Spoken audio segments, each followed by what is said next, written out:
ವಾರ್ತೆಗೆ ಸ್ವಾಗತ.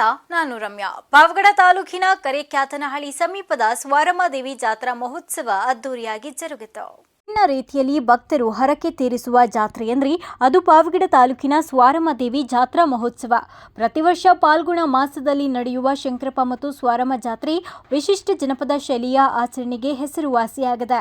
ಚಾಮುಂಡಿ ದೇವಿಯ ಅಪರಾವತಾರವಾದ ವಿಗ್ರಹ ಮೂರ್ತಿ ಸುತ್ತಮುತ್ತಲ ಗ್ರಾಮಗಳ ಮನಮೆಚ್ಚಿದ ದೇವತೆಯಾಗದು. 1 ವಾರಗಳ ಕಾಲ ಅದ್ದೂರಿ ಜಾತ್ರೆ ನಡೆಯುತ್ತೆ. ಬಿಲ್ಗೂಡು ಸೇವೆ, 10 ಬೆರಳಾರತಿ, ಬಾಯಿ ಬೀಗ, ಶಿಡಿಮರ ಸೇವೆ ಇನ್ನಿತರೆ ವಿಭಿನ್ನ ಸೇವೆ ಹರಕೆಗಳನ್ನು ಭಕ್ತರು ಇಲ್ಲಿ ಸ್ವಾರಮ್ಮ ದೇವಿಗೆ ಅರ್ಪಿಸಿ ದೇವಿಯ ಕೃಪೆಗೆ ಪಾತ್ರರಾಗ್ತಾರೆ. ಶ್ರೀನಾಥ್ ಪಿಜಿ, ಅಮೋಕ್ ಟಿವಿ, ಪಾವಗಡ.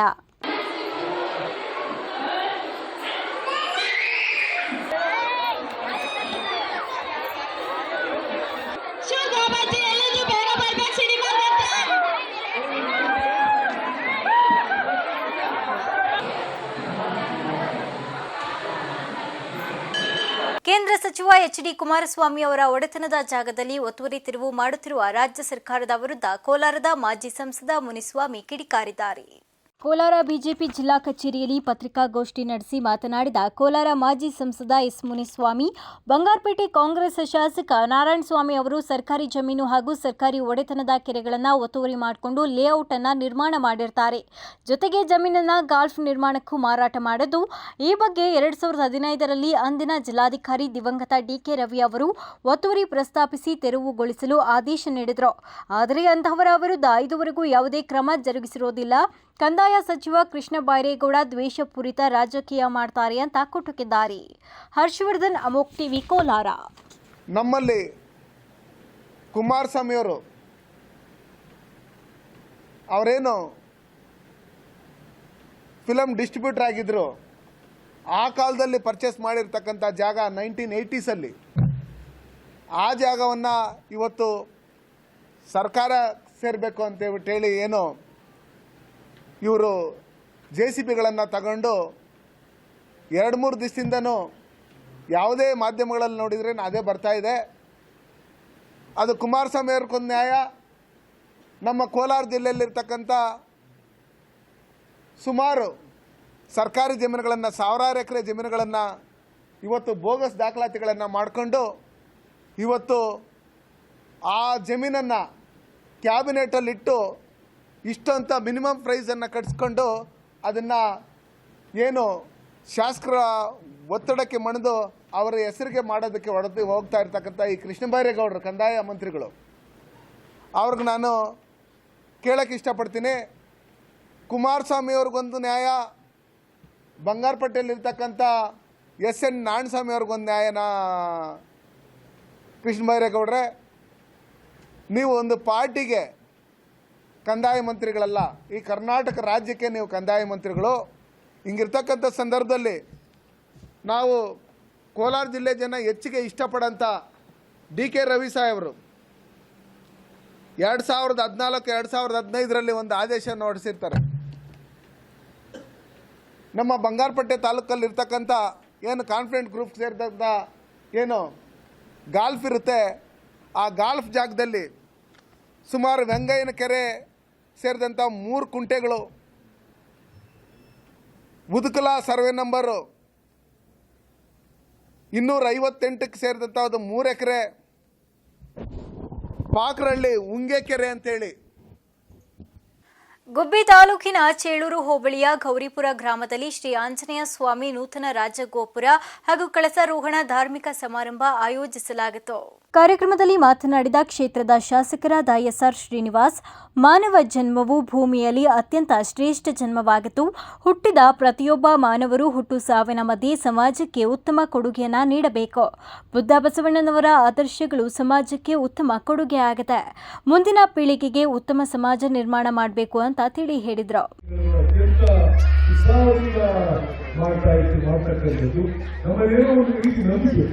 ನಾವು ಆಂಜನೇಯ ಸ್ವಾಮಿ ಜಾತ್ರೆ ಮಾಡಿದರೆ, ಆಂಜನೇಯ ಸ್ವಾಮಿಗೆ ನಾವು ಭಕ್ತಿಯಿಂದ ನಡೆದರೆ ನಮ್ಮ ಜೀವನ ಸುಗಮವಾಗುತ್ತೆ, ನಮ್ಮ ಜೀವನ ಸುಂದರವಾಗಿ ಬೆಳೆ ಹೋಗುತ್ತೆ ಅಂತಕ್ಕಂಥ ಭಾವನೆಯನ್ನು ನಾವೆಲ್ಲರೂ ಕೂಡ ಹೊಂದಿರತಕ್ಕಂಥವ್ರು. ನಮ್ಮ ದೇಶದಲ್ಲಿ ಹೆಚ್ಚು ನಾವು ದೇವರ ಬಗ್ಗೆ ಬಲವನ್ನು ಹೊಂದಿರತಕ್ಕಂಥವ್ರು. ಆ ಒಂದು ವಿಚಾರದಲ್ಲಿ ನಾವು ನಮ್ಮ ದಿನನಿತ್ಯದ ದುಃಖ ದುಮ್ಮನಗಳನ್ನ ಹೋಗಲಾಡಿಸಲಿಕ್ಕೆ ನಾವು ದೇವರಲ್ಲಿ ಪ್ರಾರ್ಥನೆ ಮಾಡಿದ್ರೆ ಬಹುಶಃ ನಮಗೆ ಒಂದು ರೀತಿಯ ಮಾನಸಿಕವಾಗಿ ಮನಸ್ಸಿಗೆ ನೆಮ್ಮದಿ ಸಿಗ್ತಕ್ಕಂಥ ಆಗುತ್ತೆ ಅಂತ ಹೇಳಿದ್ರು ನಾವೆಲ್ಲರೂ ಕೂಡ ದೈವ ಭಕ್ತರಾಗಿರ್ತಕ್ಕಂಥದ್ದು. ಅದರ ಜೊತೆಯಲ್ಲಿ ನಮ್ಮ ಆಚಾರ ವಿಚಾರಗಳನ್ನು ಕೂಡ ನಾವು ಸರಿಯಾದ ನಿಟ್ಟಿನಲ್ಲಿ ಹೋಗ್ಬೇಕಾಗುತ್ತೆ. ನಾವೆಲ್ಲರೂ ಕೂಡ ಈ ಮಾನವ ಜನ್ಮದಲ್ಲಿ ಹುಟ್ಟಿರ್ತಕ್ಕಂಥವ್ರು ವಿಶೇಷವಾಗಿ ಇರ್ತಕ್ಕಂಥ ಜೀವರಾಶಿಗಳಿಗೆಲ್ಲ ಶ್ರೇಷ್ಠವಾಗಿರ್ತಕ್ಕಂಥ ಜನ್ಮ ಈ ಮಾನವ ಜನ್ಮ. ನಾವೆಲ್ಲರೂ ಕೂಡ ಹುಟ್ಟಿದೀವಿ. ಶ್ರೀ ಚಂದ್ರಶೇಖರ ಸ್ವಾಮೀಜಿ ಮಾತನಾಡಿ, ತನ್ನಲ್ಲಿ ತಾನು ದೈವ ಕಾಣು ಎಂಬಂತೆ ಮನುಷ್ಯನಲ್ಲಿ ಆತ್ಮವು ದೇವರಿದ್ದಂತೆ. ಬಸವಣ್ಣ ಅವರು ನುಡಿದಂತೆ ಎನ್ನ ಕಾಲೇ ಕಂಬವಯ್ಯ, ದೇಹವೇ ದೇಗುಲ, ಶಿರವೇ ಹೊನ್ನ ಕಳಸ ಎಂಬಂತೆ ಮನುಷ್ಯರು ತನ್ನಲ್ಲಿ ದೇವರನ್ನ ಕಾಣಬೇಕು. ಹುಟ್ಟು ಸಾವಿನ ಮಧ್ಯೆ ಸಮಾಜಕ್ಕೆ ಉತ್ತಮ ಕೊಡುಗೆ ನೀಡಬೇಕು. ಆಗ ಶಿವ ತೃಪ್ತನಾಗ್ತಾನೆ. ವಿನಃ ಹಣ ಐಶ್ವರ್ಯ ಆಡಂಬರದಿಂದ ಏನನ್ನೂ ಗಳಿಸಲು ಸಾಧ್ಯವಿಲ್ಲ ಅಂತ ತಿಳಿಸಿದ್ರು. ಭಗವಂತನ ಸೇವೆಯಲ್ಲಿದ್ದೇವೆ.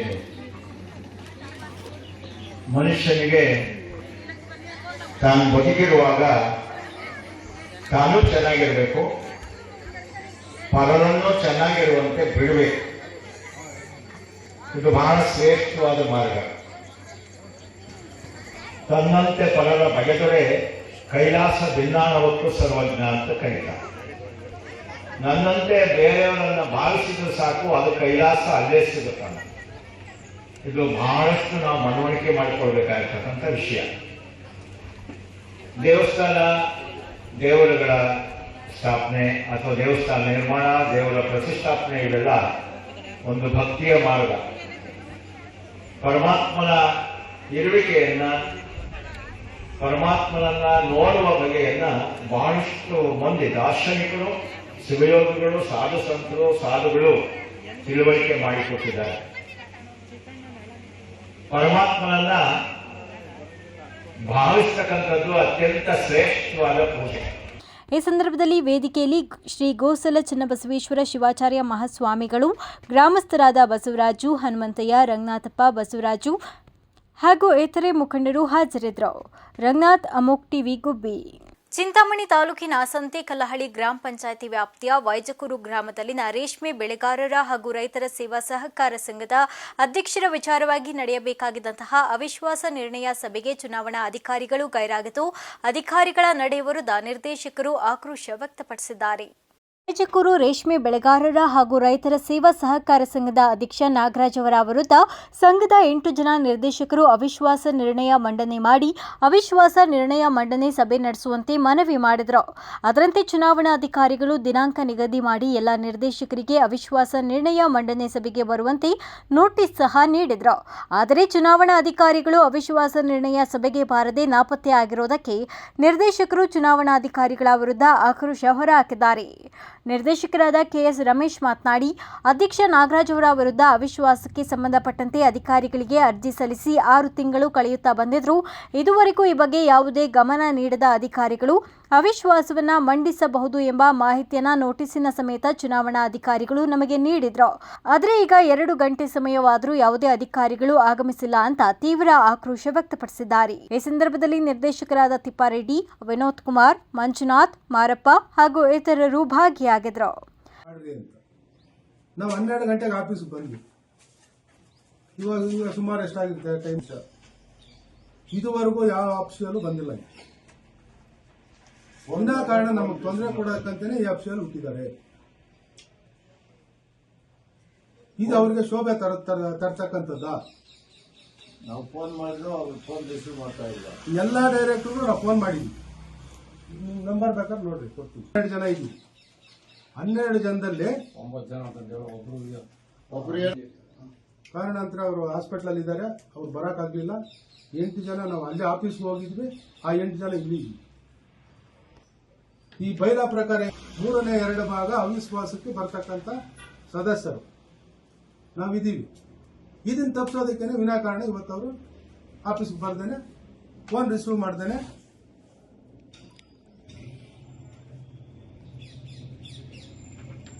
ರಾಜಕೀಯ ಗುಲಾಮರಾಗಿ. ವೆಂಕಟಚಲಪತಿ, ಅಮೋಕ್ ಟಿವಿ, ಚಿಂತಾಮಣಿ.